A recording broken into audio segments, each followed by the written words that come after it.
పితా పుత్ర పవిత్రాత్మ నామమున ఆమెన్.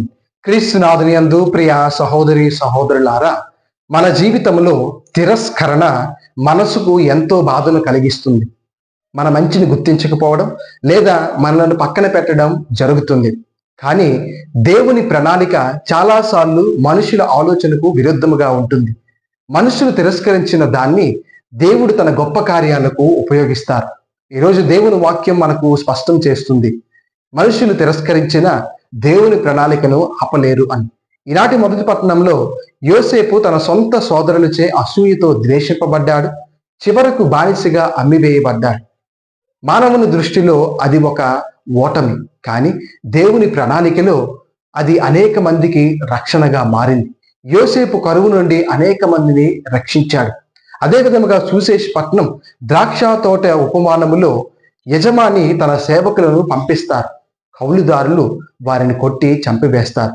చివరకు యజమాని తన సొంత కుమారుణ్ణి పంపుతారు, వారు ఆయనను కూడా కొట్టి చంపివేస్తారు. ఇది ఒక ప్రవచనం, మనుషులు దేవుని కుమారుడైన క్రీస్తు ప్రభువును కూడా తిరస్కరించబోతూ ఉన్నారు అని. కానీ అదే తిరస్కరణ ప్రపంచపు రక్షణకు మార్గమైంది. యోసేపును తిరస్కరించారు, క్రీస్తు ప్రభువును కూడా తిరస్కరించారు. కానీ దేవుని చేతిలో తిరస్కరణ రక్షణకు మార్గమైంది. కాబట్టి ఒక్కసారి ఆలోచన చేసుకుందాం, మనం దేవునిలో దేనిని తిరస్కరిస్తూ ఉన్నాం? దేవుని చిత్తాన్ని, ఆయన ప్రణాళికను తిరస్కరిస్తున్నామా? దేవుని వాక్యాన్ని తిరస్కరిస్తూ ఉన్నామా?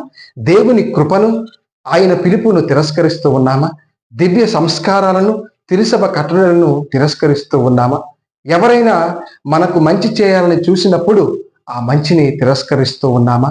ఈ విధముగా ఆలోచన చేసుకుంటూ దేవుని చిత్తాన్ని, ఆయన ప్రణాళికను, మంచిని, న్యాయాన్ని తిరస్కరించే హృదయాన్ని విడిచిపెట్టి దేవుణ్ణి స్వీకరించే హృదయాన్ని పొందుకోవడానికి ప్రయత్నం చేసుకుందాం.